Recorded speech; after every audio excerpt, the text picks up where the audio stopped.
Olá, tudo bem com vocês? Sou o professor Luciano Diógenes, estou aqui com a quinta aula de cartografia. Os temas de hoje serão conceitos cartográficos e tipos de mapas, tranquilo? Para frente! Conceitos cartográficos são conceitos, são coisas importantes à cartografia. Mas eu sei que nas últimas 4 aulas a gente já tratou vários, mas ainda existem alguns importantes. E vamos tratar cada um separadamente. Que conceitos são esses? Linhas imaginárias, paralelos, meridianos, latitude, longitude, coordenada geográfica, mapa, carta, planta e curva de nível, certo?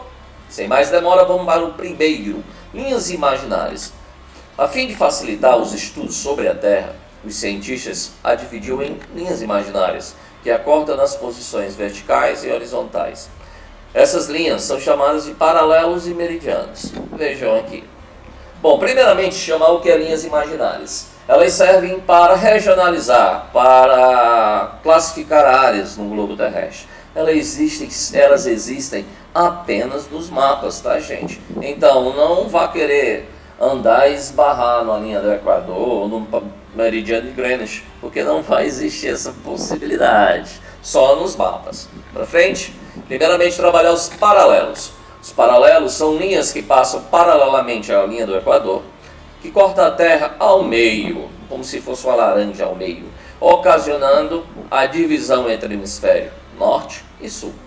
Os paralelos mais conhecidos são os trópicos de Câncer e o trópico de Capricórnio, veja aqui em forma reduzida e aqui de forma maior.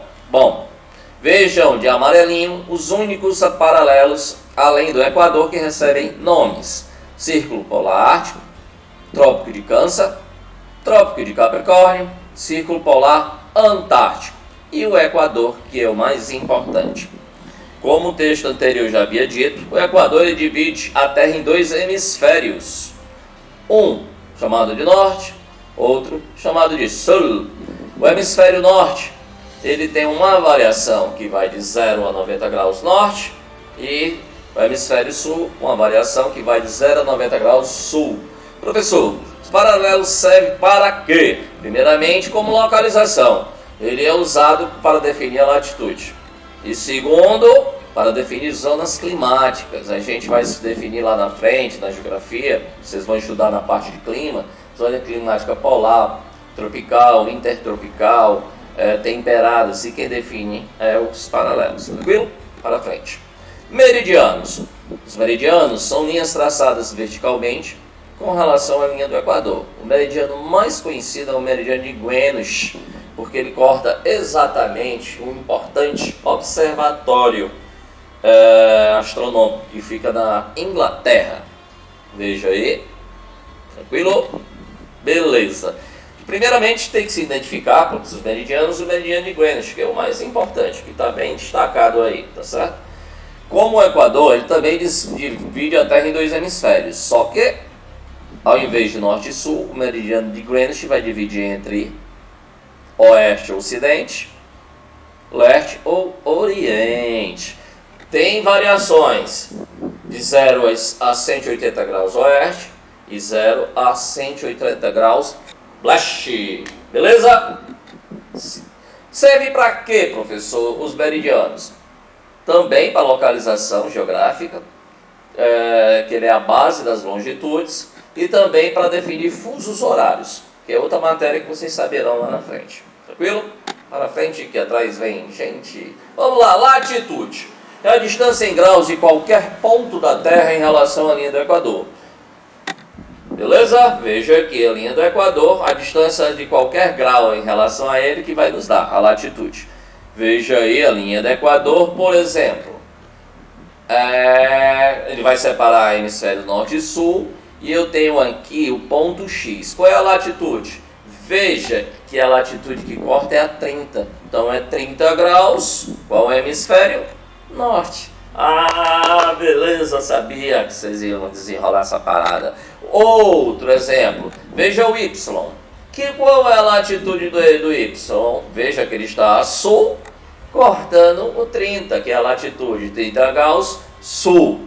Professor, Eles, numa prova, coisa do tipo, vai me dar essas latitudes? Sim, gente, a gente vai dar a vocês sim essas latitudes. Tranquilo? Não se preocupa com isso. Para frente, longitude. É a distância em graus de qualquer ponto da Terra em relação à linha do meridiano de Greenwich, sei lá, Veja aqui, de forma mais ampliada, veja que o Greenwich lá, veja que o Greenwich separa a Terra em dois hemisférios, oeste e leste. E a variação da latitude é de 0 a 180 graus. Da longitude, longitude. Coordenadas geográficas. Coordenada é quando você junta a latitude e a longitude, formando quadrantes da Terra. E esses quadrantes vão permitir que eu dê a minha localização para qualquer pessoa.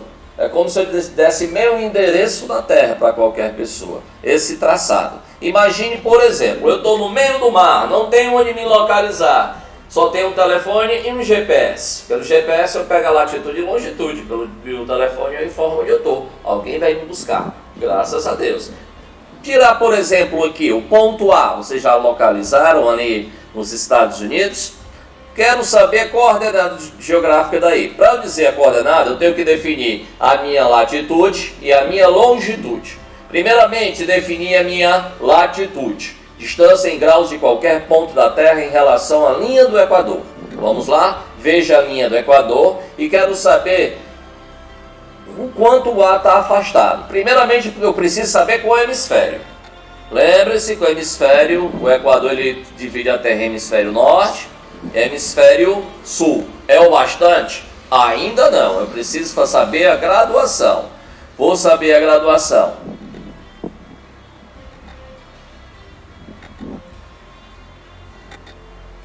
A graduação é 30, sendo que o A está a norte, então a minha latitude, 50, né, gente? Não é nem 30. A minha latitude vai ser 50 graus norte.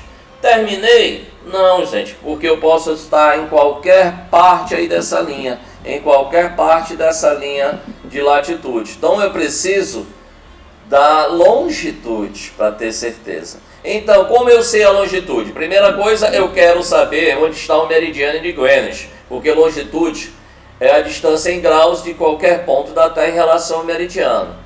Beleza, o meridiano divide a Terra em dois hemisférios, o oeste e o leste. O A está em qual hemisfério? Veja que é hemisfério oeste. Responde minha pergunta? Ainda não. Preciso saber qual é a longitude. Eu olho e vejo que a minha longitude é 50 graus também, só que a oeste. Beleza, gente? É assim que definimos as nossas longitudes e latitudes. Para vocês treinarem, faça aí, localiza o ponto B, o C, o D. Veja como é facinho, é só ver o traçado. Lembre-se que vocês não podem deixar de conferir os hemisférios. Para frente, mapa, carta e planta. Todos são representações do espaço, tá, gente? Todos. Mas tem uma diferençazinha básica entre eles, que é o tamanho da escala. Vamos começar pela planta. Planta tem maior escala, conseguindo maior riqueza de detalhes, porém retratando menor área. Veja como é que eu posso saber mais ou menos o tamanho da escala pelo gráficozinho que eu coloquei aí, tá certo? Por exemplo, a escala de planta fica de 1 por 10 mil, abaixo disso. Então a riqueza de detalhe é grande, só que a área é pequena. A planta é geralmente usada para mostrar um bairro, ou no máximo, eu vou construir uma casa e faço a planta dela para o arquiteto. O arquiteto, na realidade, faz a planta da casa. Tranquilo? Para frente. Existe carta. A carta é um pouquinho, e tem uma escala que varia entre média e grande, e ela é utilizada para representar áreas um pouco maiores, talvez uma cidade, talvez até um país pequeno. Tranquilo? E por final o mapa. Os mapas são escalas grandes para gigantescas. Eles são utilizados para definir o mapa mundi, o mapa de um continente, o mapa de um país grande como o Brasil, Estados Unidos, China, enfim, o mapa a escala tem que ser muito pequena e com a riqueza de detalhe pequena para mostrar uma área muito grande, tranquilo? Para a frente. Tipos de mapa, pode ser um mapa político, tá? Como vocês veem, a divisão política de um país, de um município, enfim, for de um município, divisão em bairro, de um país, divisão em estados, de um continente, divisões em países, isso é mapa político. Pode ser um mapa físico, que representa áreas físicas. Pode ser um mapa econômico, que representa fenômenos econômicos, tipo regiões de desemprego no Brasil. Pode ser um mapa econômico, como eu já falei. E por final da nossa aula, a gente vai trabalhar curva de nível. Curva de nível, gente, é como a gente representa a altitude no mapa. Mas, professor, como é que eu vou representar uma área mais elevada do que outra em um mapa que é plano? Eu utilizo duas formas. Primeiro, cores, tá? Diferentes. As cores diferentes representam regiões mais altas ou mais baixas, ou eu utilizo curva de nível, que é uma técnica utilizada que eu utilizo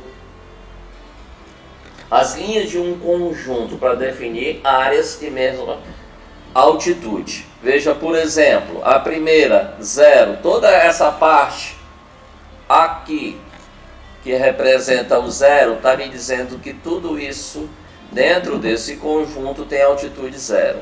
Aqui 50 metros, tudo isso dentro desse conjunto tem 50 metros. E por aí vai. Veja que existem áreas que as linhas são mais distantes. Isso quer dizer que a subida é menos íngreme. E aqui, ó, as linhas são mais próximas umas da outra, quer dizer que a subida é mais íngreme. É quase como um paredão. Tranquilo, gente? Isso é as curvas de nível. Para frente, veja como ela funciona. Tranquilinho? Para frente, veja novamente como eu falei para vocês. Curva de nível.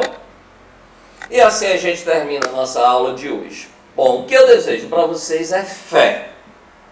Confiar em Deus até de olhos fechados. Tranquilo? Um abraço, um cheiro a todo mundo. Lembrando que se quiser entrar em contato comigo, é só pedir a coordenadora meus telefones. E se quiser eu já deixo agora. É 988665554. Sempre um prazer estar com vocês. Um cheiro grande.